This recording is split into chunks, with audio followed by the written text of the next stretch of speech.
Hello friends, and welcome back to Stories About Entitled People. Let's start our video with a classic case of I refuse to tell my kid no, so the entire world must bend to my will. But before we begin, best way to support our channel is to leave comments, like, and subscribe with the turned on bell so you don't miss the new video every single day. Here we go. How dare I build a treehouse in my own yard? Hi Reddit. Unfortunately, I have yet another Entitled People story for you. This happened only a few days ago.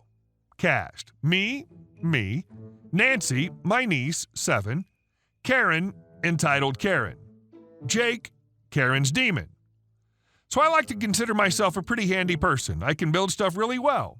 Because Nancy's back in school full-time and my sister works, Nancy comes over to my house for a couple of hours after school. Lately, she's been talking about wanting a treehouse and how she's really sad she can't have one at her house. They live in an apartment, no backyards. I told her that I had 2 very nice trees in my backyard that we could use.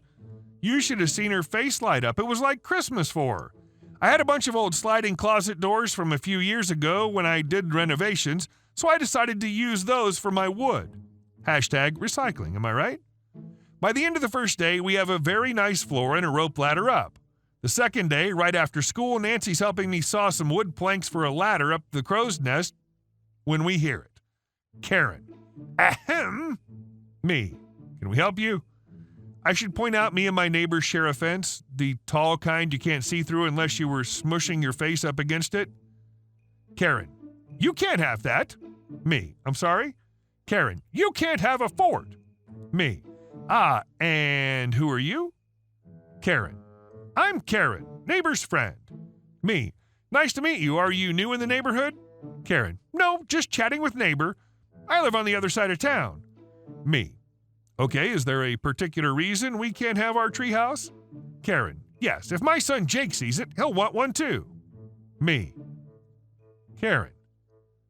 Me.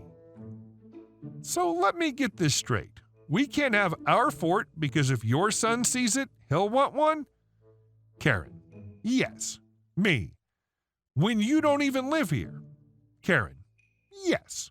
Me. All right, Nancy, why don't you go grab the paint cans in the garage? Nancy and I continue with our work, me sawing, Nancy painting her wood. About 15 minutes later, we hear an ungodly shriek. Jake. Mine! This kid can't be older than 8, but he's trying to climb over our fence. Jake. I want a treehouse. Karen then drags him by the arm to her car, shooting me death glares the whole time.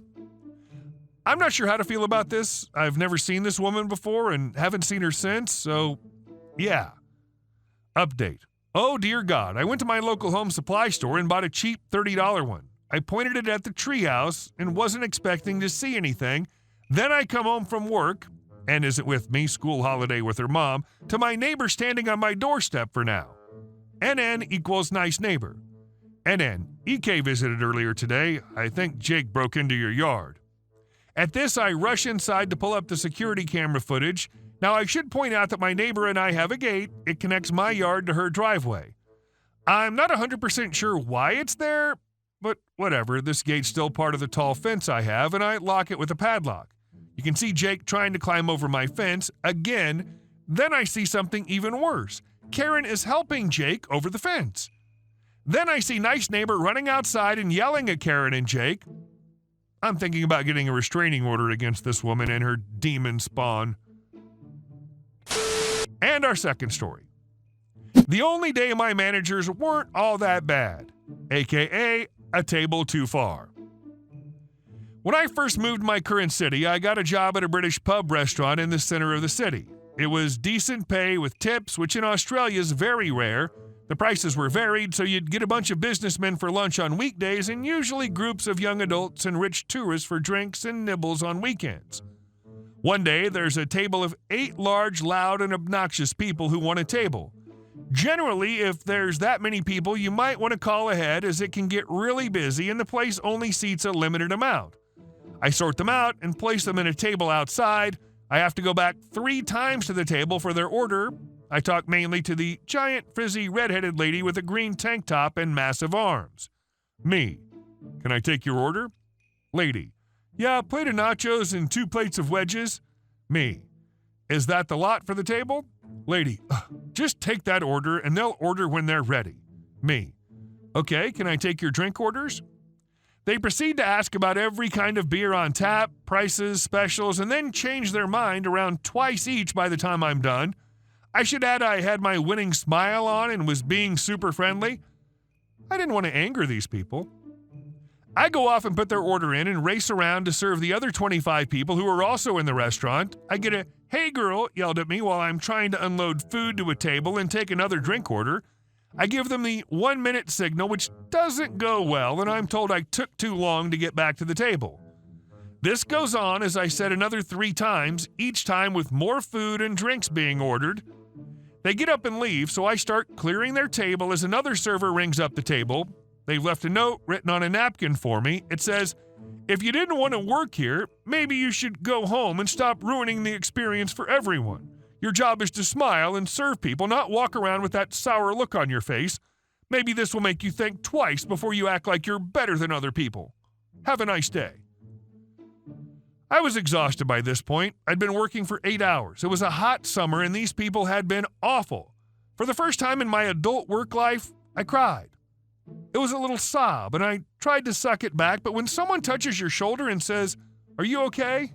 you can't help but let the tears flow. My manager, a stern, steely-eyed Brit with the most intimidating voice, asks what happened, and I show him the note. By this point, the group had almost left, but I see him go up and hear him tell them how disgusting they were to pick on a young server and told them to never come back. He says to get me a drink of water, calm yourself, and then go back to the floor. So I did. After that day, I had a new respect for him, albeit being terrified of him. How dare they leave such a nasty note behind? When you have problems, you use your words and talk to people about them. What jerks. And our next story. Try and use small print to fool customers? I'll use it to fool you, internet and cable provider. I live in a third world country. Crappy internet and cable provider companies exist everywhere. Last week, I was at work when I got a call from my SO telling me that there's a man from the cable company at the gate wanting to know some personal information. I was not expecting anyone from there, so I quickly called up their customer support line and asked if they were sending people out to houses today. They said they had no clue. Like I said, I live in a third world country, and this is one of the tactics that thieves use. They say that they're from the cable company, and when the homeowner goes out to the gate, they pull out a gun and force their way into the house. I told my SO not to go outside and to be careful. Turns out they were indeed from the cable company, and because we wouldn't give them the information that they were asking for, they cut my cable and internet. They also left a pamphlet with some of their current package deals. As you can imagine, I was furious. I've always paid on time, so there was absolutely no reason for them to cut my cable. Knowing how thieves work in our country, it was very stupid of them to send over people unannounced. I went to one of their stores and spoke with their manager. I explained the situation, he understood, apologized, and quickly made some calls. He said someone would be over right away to get my cable connected. To my surprise, they had it fixed in under 30 minutes. Wonderful. I was still pissed off, but at least it got fixed quickly. After I got home, I took a look at the pamphlet that they'd left. Turns out they had an offer where I could double my internet speed and still pay less than what I was currently paying. Awesome. And they also had some great prices on basic cable, an HD package and an HD DVR box. Even more awesome. All I had to do was sign a 1-year contract with them. I had no problem with that. So back I go to the store I just left an hour ago and talked to a service representative. They had no problem with the internet package, but they couldn't find the offer in their system that had those prices for cable television.